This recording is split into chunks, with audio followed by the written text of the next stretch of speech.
Guys, before we kick it off, just a quick disclaimer, friendly one, just to let you know that this particular video has some very strong opinions and views on certain stuff. It's nothing hot topic like religion or politics or anything like that. It's just that there are a few things in the ethos of the software development work culture that I hold really strongly that has actually affected me very negatively and me and my family in the past. So I hold a very strong view towards that, but that's my view. If you are somebody that does not like someone to express their view and instead wants them to stay neutral, then maybe this is not the video for you. I'll just see you in the next one. But if you're cool with it, let's move on. What is going on, Cyber fam? I got another exciting one. This one is just gonna be for fun, but I'm gonna watch the Life at Work video that Palantir pushed out, and I'm just gonna quickly react to it. There's like so much stuff in here that just shines and comes through as just the place you want to be at. And you know, secretly this is probably a good recruitment video too. They're really pushing out some really good content here. So without further ado, let's get right into it. I love these videos, man. They look so good.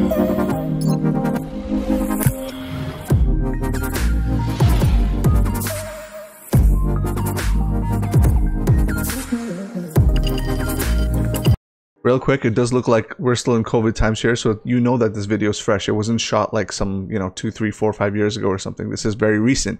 You know, so I know a lot of companies did shoot like 2018, 19. So, you know, that speaks a lot because it shows you that they can still do stuff in the current, you know, environment that we're in. It was very important to me that I was doing something that I felt really mattered, and that was making the world a better place. I liked how teams were small and we had a lot of responsibility within our team, yes, while still getting a lot of the mentorship and guidance that you might see more often in a bigger company. The mission was originally what attracted me. I wanted to work on something with important real-world consequences. Yeah, man. Collaboration, really valuing what the people around you have to say. Okay, just real quick. There's a very common misconception that engineers are just these like really extremely smart people and stuff, right? And of course we are, you know, we're really smart. But you guys got to understand, half of the stuff that we do is actually very fly-by-wire. Like, we have certain expertise that we bring to the table, but every place that we join has their own intricacies of how they do stuff, right? So you need to basically take your skill and what you've done before and apply that to your current situation. So in a lot of ways, you do need that collaboration. And the thing is, a lot of bigger organizations, and this is one of the big reasons why a lot of people, you know, or a lot of companies don't grow as fast, or they're not, you know, as scalable anymore, right? Is because you have to have proper dev structure to actually be able to increase the productivity of your technical staff. It's a very technical workforce when it comes to this stuff, right? So a lot of companies, they silo the crap out of their technical staff. Like you know, I've been in some organizations where I've quit early, and it's not on my resume because it's just stupid. Like, I've been part of teams where it's like 10 people big, and we're all doing one thing. It's so stupid. It's like, you're paying us so much money to do like such a small thing, and it's a menial task for what reason, right? So for you to actually want to be somewhere, you have to be productive, right? That's number one for technical staff. Because guys, at the end of the day, we're looking at numbers and like letters and stuff on the screen, right? It's not exactly the most visually appealing thing to look at every day. So you have to know that what you're doing is actually providing good value. So he was talking about how there's the teams are really small. That's the basically agile way of doing things, okay? It's taken over the industry. It's been around actually for quite some time now. But a lot of tech companies push this and they say, oh, we're agile, we're this. Most of the time it's BS. Really good tech companies do this stuff very well. They'll have like a team of 3 or 4 that's a functional team that does 1 or 2 different things, and they push that code out, just churn it out, man, like daily. So, you know, it's really refreshing, honestly, super refreshing for me to see that. Like, this video is already putting a smile on my face. Engineering culture probably most of all means that we're in it together. Constant reflection is a key part of our engineering culture.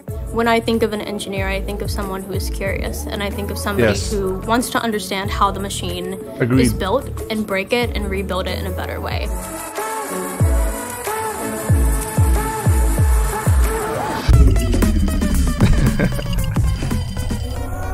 It's very non-traditional when you're comparing it to other software engineering companies. I think Palantir's attitude towards personal growth is letting people step up to the plate. It's really just a matter of going and doing it. This is a place where I feel like highly motivated people really thrive because they're given the luxury to form what they want their own path to look like. I've had a lot of opportunities to kind of like stretch beyond what I thought I was capable of doing. Yeah. That whole motivated part is honestly super important. I just touched on this not too long ago, right? But you guys have to understand, like, it's so important. It's never about the money. People always make it seem like it's about the money, right? And I'm going to tell you something that's a little bit contrarian, so bear with me here, but this is how you know some of the old guard companies, right? Even some of the FANGs, this is how you know they're either getting to their plateau phase or their growth is reducing just a little bit. Because I don't know if you guys know this. I know tons of people that apply, and they're basically scooping up engineers like crazy. And this might be a strategy where they're just taking as much as they can so that their competitors might not get it. But to be quite honest with you, there are some people that, like, I've personally helped train are getting jobs at these places, right? Now, they're very highly technically skilled for sure. But the thing is, most of them just memorize the questions for interviews, right? It's not like you can really apply it and stuff like that. So, and it's not to say that I'm some kind of big shot or anything like that, because I'm not, right? Like, I'm pretty good at what I do, and everyone has their own skill. But the thing is, like, they're getting to a stage in their hiring process where they already have pretty much what they need to run and make money. So it's almost like I feel like it's almost like a stock buyback, right? I mean, don't quote me on that, but that's just how I feel in terms of talent. Again, like, totally contrarian view here, right? But they're at a different stage. Like, these companies like Palantir, they need folks that are so good at certain things like ramping up fast, like people that are willing to work 60 hours a week plus to just move forward. I'm talking highly motivated and skilled people. Sometimes they're not always skilled, they're just highly motivated, and you can train them up on it. So you got to remember, like, a lot of folks now are pretty much just clout chasing. Like, these other fan companies are getting bloated with talent. So it is what it is. I mean, it's just my opinion. You know, you got to remember, like, the one thing that you want to do for any, you know, especially if you're a technical company, you have a high-tech company, is you want to make sure that your staff are very well trained. You motivate them to be trained. You want to encourage them to do a lot of different things, and you show them the impact of what they're doing. That's more important than anything. Like, developers aren't just people that sit and write code. We want to know that there's an impact. And that's one of the key things about this job too, because, like, when you write code, you see the result right away. So, like, the fact that they're doing this, and you can see that they're very sincere about their responses, and it doesn't feel like it's scripted, it speaks volumes, you guys. Like, I'm telling you, it's like, this reminds me of how Google was like 6, 7, 8 years ago. Amazon was like a long time ago, you know, where people were genuinely excited to come into work. Like, that's something that's not that easy to do, especially when you're just staring at numbers and letters all day. And you also got to think about it. This will promote growth within the company. You would want to grow with this company. So just speaking from a developer, from a technical side of it, it's just really motivating for you to come into work every day. And that's really needed in this type of environment. Good question. Good question. Still drinking the same amount of coffee, still writing the same amount of code. I think we all have a sense of shared ownership now in how our company is trending. Yeah. It's added more visibility into the kind of problems we work on. It's focused the public on the actual substance of our work. Palantir still has that same underdog mentality that it had when it was still private. I mean, we're always trying to expand. We're always trying to prove our value on new use cases, gain new customers, and prove that our products can help with these really important workflows. It's also just been easier to explain to family and friends what we do.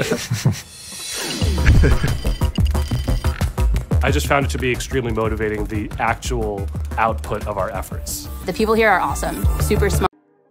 Man, this question here is important, because, you know, the thing is, we all make pretty good money as devs and as technical staff. You can go anywhere and get comparable, probably less, but still really good money, probably for an easier job compared to Palantir, right?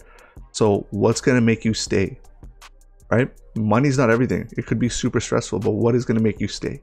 Good question. Smart, super willing to help, and just a blast to be around. Also the dogs. Yeah, definitely the dogs. Oh, that's awesome. That's awesome. I'm going to tell them to come join us because I'd really like to have them on my team. There's always a clear why to the features that you're writing or the code that you're delivering. And it is very, very gratifying to be able to see the code that you write today actually deployed in production tomorrow and like solving someone's problem. Just jump in, say yes. Low key, this thing right here, this thing, it's called, guys, it's called Framery. Like frame and then Uri.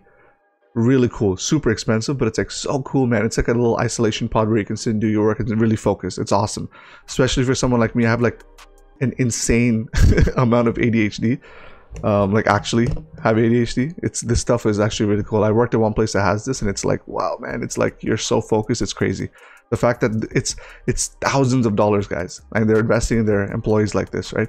Like, not everything is about free food, right? That's the thing. Like most of these startups and all this stuff, they just like, as soon as they get into the market, they get free food and chefs and all this other stuff.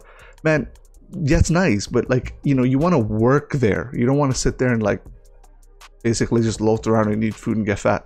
You know, that's a plus. I'd love to get fat and get some positive impact, you know. In production tomorrow and like solving someone's problem. Just jump in, say yes. Do it. Guys, that video was so refreshing. I don't know, like, oh, man, I hope my actual excitement comes through the screen to you guys. Like, I'm telling you, developers will flock to this place. They will flock there. Like, just from watching that video, knowing what the kind of software they're working on, knowing the impact it is, this is like, I'm so glad I'm invested in this company. It's just like, I mean, I don't know, I might apply there or something. I don't know. Once I'm done a few of my projects, who knows? I think I was just talking to someone in the comments. Josiah, man, shout out to you. But yeah, I mean, like, it's super refreshing, guys. I don't know. Guys, if there's developers that are watching this, let me know in the comments, man. Like, what do you guys think? You know what it is. Like, you know, they do these videos and stuff all the time where you work, and half of it's just fluff. And like, most of the people are really scripted and all the stuff. Like, it looks like they're really enjoying themselves. Let me know what you think, guys. I mean, I think it's a really awesome place. It looks like the culture that is completely transforming or has transformed how we work in the past 10-15 years is still alive in companies like this, which is beautiful. It's beautiful. Anyway, let me know in the comment section below what you guys think. Feel free to like and subscribe, and I'll just catch you guys in the next one. That's it for me. Peace.